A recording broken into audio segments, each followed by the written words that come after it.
여러분 안녕하세요. 시니어 하이라이트의 은빛 진행자 은디입니다. 오늘도 빛나는 하루를 만드는 지혜를 함께 나눠보겠습니다. 요즘 들어 감기 한번 걸리면 몇 주씩 기침이 남아 고생하시는 분들이 정말 많습니다. 우리 주변에도 왜 이렇게 오래 가는지 궁금해하시는 분들을 자주 볼 수 있습니다. 나이가 들면 단순 감기도 예전처럼 금방 좋아지지 않고 작은 자극에도 목이 쉽게 잠기거나 칼칼해지는 일이 잦아지게 됩니다. 그래서 오늘은 여러분께 실제 어르신분들의 사례를 바탕으로 생강, 양파, 대추를 활용한 호흡기 회복 루틴을 차근차근 설명드리려 합니다. 지금 혹시라도 장기침이 오래 가거나 아침마다 목이 아프다면 오늘 내용 꼭 끝까지 들어보시길 바랍니다. 여러분의 몸이 보내는 작은 신호를 놓치지 않고 더 편안한 호흡을 되찾을 수 있도록 제가 알고 있는 방법을 따뜻하게 안내해 드리겠습니다. 이 방법들은 거창하지 않지만 꾸준히 실천하면 분명 몸이 달라지는 것을 느끼실 수 있을 겁니다. 우리가 감기나 독감을 앓고 나면 며칠이 지나도 기침이 계속 남는 이유가 있습니다. 그건 몸이 늦게 회복해서가 아니라 기관지가 피로해져 작은 자극에도 예민해진 상태이기 때문입니다. 혹시 여러분도 감기는 다 나았는데 기침만 한 달 가까이 남아서 힘드셨던 적 있으신가요? 이 상태를 방치하면 기침도 오래가고 찬바람만 스쳐도 목이 간지러운 느낌이 반복됩니다. 왜 이런 현상이 생기는 걸까요? 나이가 들수록 기관지, 점막이 얇아지고 면역세포 반응이 느려지기 때문입니다. 즉 예전 같으면 하루면 가라앉을 기침도 지금은 일주일씩 이어지게 되는 겁니다. 저는 평택에 사는 74세 김정수 어르신 사례를 잊지 못합니다. 감기 이후 한 달 넘게 깔깔한 목 때문에 산책조차 힘들어 하셨죠. 매일 아침 일어나면 목이 막힌 것처럼 답답하고 기침이 멎지 않았습니다. 병원에서는 특별한 이상이 없다고 했지만 증상은 계속됐습니다. 그분은 외출할 때마다 기침 때문에 사람들 눈치가 보여 점점 집에만 계시게 됐습니다. 그런데 몸의 원리를 이해하고 따뜻한 호흡기 관리 루틴을 만드는 것만으로 2주 만에 아침 기침이 크게 줄었습니다. 산책도 다시 시작하셨고 목소리도 전보다 훨씬 맑아졌습니다. 특별한 약을 쓴 것도 아니었습니다. 다만 기관지를 따뜻하게 유지하고 적절한 음식을 꾸준히 챙기셨을 뿐입니다. 그래서 첫 번째로 말씀드리고 싶은 건 기관지를 따뜻하게 유지하고 숨기를 안정시키는 음식과 습관을 함께 적용하는 것입니다. 특히 나이가 들수록 체온과 기관지 보호는 회복 속도를 결정짓습니다. 단순해 보이지만 이것이 가장 기본이면서도 가장 중요한 원칙입니다. 그렇다면 구체적으로 어떻게 해야 할까요? 아침에는 반드시 미지근한 물로 기관지 깨우기를 해보세요. 찬물은 기관지를 자극해 기침을 유발할 수 있습니다. 잠들기 전 5분 정도 따뜻한 수건으로 목 주변을 찜질하면 다음 날 기침이 크게 줄어듭니다. 목 주변 근육이 이완되면서 기관지도 함께 편안해지기 때문입니다. 감기 후 회복이 더딜 때 많은 분들이 생강을 찾습니다. 그냥 따뜻해진다는 이유 때문만은 아닙니다. 생강에는 진저 계열 성분이 직접 염증을 낮추고 면역세포를 깨우는 작용을 하거든요. 여러분도 생강차 한 잔 마시고 나면 몸이 훈훈해지면서 기침이 조금 덜한 것 같은 느낌을 받으신 적 있으시죠? 조금 더 깊게 들어가 보면 생강 속 성분이 기관지를 예민하게 만드는 염증 신호를 차단하고 목 점막을 단단하게 만들어 줍니다. 그래서 꾸준히 섭취할수록 기침 민감도가 낮아지는 겁니다. 이건 단순히 따뜻한 느낌만이 아니라 실제로 몸속에서 일어나는 변화입니다. 전북 남원에 사는 68세 윤미화 씨도 비슷한 경험을 하셨습니다. 환절기만 되면 어김없이 목이 잠겼습니다. 아침에 일어나면 목소리가 나오지 않아 가족들과 대화하기도 힘들었고 기침 때문에 밤잠을 설치는 일이 잦았습니다. 몇 년째 반복되는 증상이라 체질인가 보다 하고 포기하셨다고 합니다. 그런데 생강물을 하루 반 컵씩 마시며 일주일 뒤 목 잠김이 크게 줄었다고 합니다. 처음에는 반신반의했지만 3일째부터 아침 목소리가 달라지기 시작했습니다. 일주일 후에는 기침 횟수도 눈에 띄게 줄었습니다.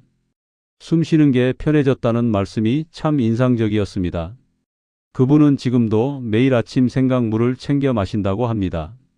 그래서 두 번째로 말씀드리고 싶은 건 생강을 부담 없이 일상에 녹이는 것입니다. 많이 먹기보다는 꾸준함이 훨씬 중요합니다. 하루에 한두 번 반컵 정도만으로도 충분합니다. 너무 많이 마시면 오히려 속이 부담스러울 수 있으니 적당한 양을 지키는 게 중요합니다. 생강은 너무 뜨거운 온도보다는 미지근하게 마시는 것이 위에 부담이 적습니다. 뜨거운 물은 식도와 위 점막을 자극할 수 있기 때문입니다. 오후 기운이 떨어질 때 생강 물 반컵을 마시면 혈액순환이 부드럽게 돌아 몸이 한결 편해집니다. 특히 오후 3시에서 4시 사이가 좋습니다. 생강만으로도 좋지만 이 세 가지를 조합했을 때 효과가 확연히 달라집니다. 왜냐하면 각각이 다른 방식으로 호흡기, 면역, 염증에 작용하기 때문입니다. 생강이 염증을 가라앉히고 양파가 점막을 보호하며 대추가 기관지를 부드럽게 진정시켜 줍니다. 혹시 여러분은 한 가지만 드셨는데도 효과가 있었다면 세 가지를 함께 드시면 어떨까요? 즉 따로 먹는 것보다 함께 먹을 때 기침 완화, 목 보호, 면역 반응 안정화가 동시에 일어나는 것이죠. 호흡기가 약한 분일수록 체감이 더 빠릅니다. 각각의 재료가 서로 다른 부분을 도와주기 때문에 상승 효과가 나타나는 겁니다. 광주에 사는 71세 박영배 어르신은 찬바람만 맞아도 기침 발작이 나곤 했습니다. 겨울철에는 아예 외출을 못하실 정도였습니다. 마스크를 여러 겹 써도 소용이 없었고 외출 후에는 기침이 몇 시간씩 계속됐습니다. 가족들도 걱정이 많으셨습니다. 하지만 생강, 양파, 대추를 함께 끓여 만든 따뜻한 차를 마시고 아침 가래가 눈에 띄게 줄고 외출이 훨씬 수월해졌다고 이야기하셨습니다. 처음 일주일은 큰 변화가 없었지만 2주째부터 아침에 깨면 목이 한결 편안했습니다. 한 달 후에는 산책을 30분씩 해도 기침이 거의 나지 않았습니다. 지금은 매일 아침 저녁으로 이 차를 드시며 겨울철에도 활동적으로 지내십니다. 그래서 세 번째로 말씀드리고 싶은 건 이 조합을 일상 차로 활용하는 것입니다. 부담 없고 만들기도 간단하며 효과는 꾸준히 쌓입니다. 특별한 도구나 기술이 필요한 것도 아닙니다.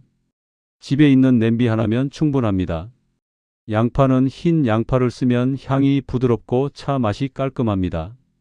자주색 양파는 향이 강해 차로 마시기에는 조금 부담스러울 수 있습니다. 대추는 씨를 제거하고 잘게 썰어 넣어야 영양이 잘 우러납니다. 통으로 넣으면 맛만 나고 영양은 제대로 우러나지 않을 수 있습니다. 이제 실제로 만들어 볼 시간입니다. 생강을 어떻게 끓이냐에 따라 효과가 달라지기 때문에 오늘은 정확한 비율과 조리법을 알려드리겠습니다. 여러분도 집에서 쉽게 따라 하실 수 있을 겁니다.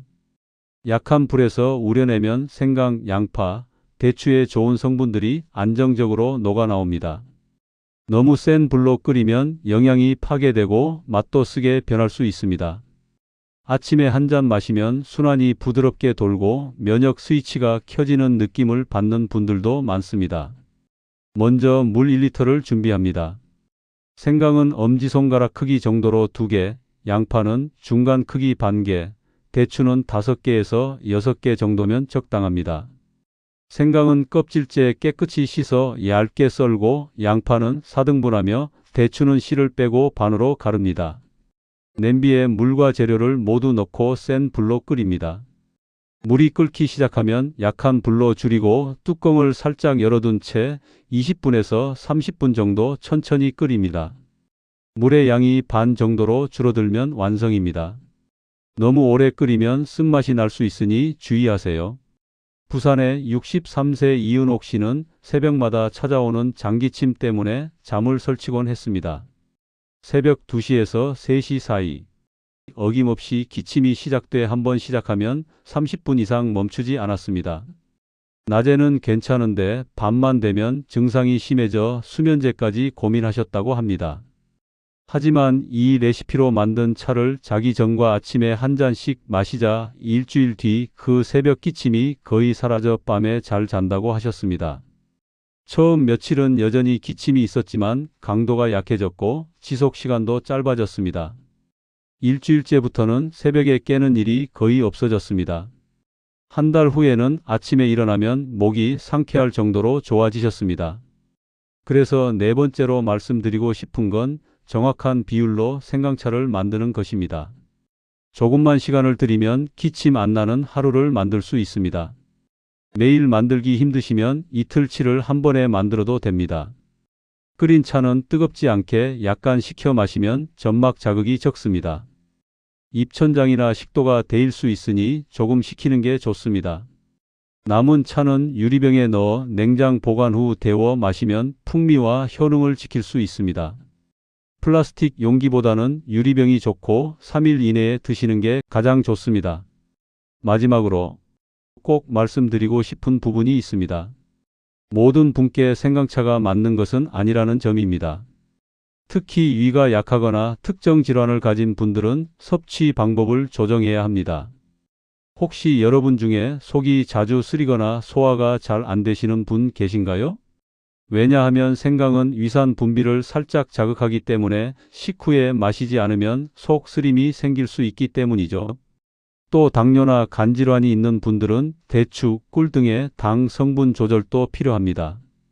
대추에는 자연 당분이 꽤 많이 들어있어 혈당 관리가 필요한 분들은 주의해야 합니다. 춘천의 78세 장영란 어르신은 위염 병력이 있어 생강차만 마시면 속이 쓰렸습니다. 처음에는 기침에 좋다는 말을 듣고 아침 공복에 드셨는데 30분 후 속이 쓰리고 메스꺼움까지 느끼셨습니다. 위가 약한 분에게는 생강의 자극이 부담이 될 수 있다는 걸 몰랐던 겁니다. 하지만 식후로 타이밍을 조절하고 양을 줄이자 편안하게 섭취할 수 있었고 기침도 한결 줄었습니다. 식사 후 30분 정도 지나서 반컵만 천천히 마시니 속 쓰림 없이 효과를 볼 수 있었습니다. 농도도 처음보다 조금 연하게 만들어 드셨습니다. 2주 후에는 기침이 거의 사라졌고 위 불편감도 전혀 없었습니다. 그래서 다섯 번째로 말씀드리고 싶은 건 체질에 맞는 섭취 방법을 찾는 것입니다. 조금만 조절해도 충분히 효과를 누릴 수 있습니다. 같은 재료라도 마시는 시간, 양, 농도를 조절하면 누구나 안전하게 드실 수 있습니다. 위가 약한 분은 반드시 식후 20분에서 30분 뒤 마시세요. 공복에는 절대 드시지 마시고 식사로 위를 보호한 다음 마시는 게 안전합니다. 감기 회복기에는 찬 음식, 찬물을 피하고 하루 2번 따뜻한 국물 음식을 챙기면 회복 속도가 빨라집니다. 또한 혈압약이나 당뇨약을 드시는 분들은 담당 의사와 상담 후 섭취하시는 게 좋습니다. 생강이 일부 약물과 상호작용할 수 있기 때문입니다. 임산부나 수유 중인 분들도 전문가와 상담하신 후 드시길 권합니다. 마무리 멘트. 여러분, 기침이 오래가고 감기 회복이 더딘 건 나이가 들어서가 아닙니다. 몸이 보낸 작은 신호를 제대로 돌보지 못했기 때문입니다. 오늘 알려드린 방법들은 거창하지 않지만 꾸준히 실천하면 분명히 몸이 달라집니다. 혹시 지금도 목이 칼칼하거나 밤에 기침 때문에 잠을 설치고 계신가요? 그렇다면 오늘 알려드린 생강, 양파, 대추 조합을 꼭 한번 만들어 보세요. 여러분의 호흡이 한결 편안해지는 날이 분명히 올 겁니다. 늘 건강하시길 바랍니다. 함께 해주셔서 고맙습니다.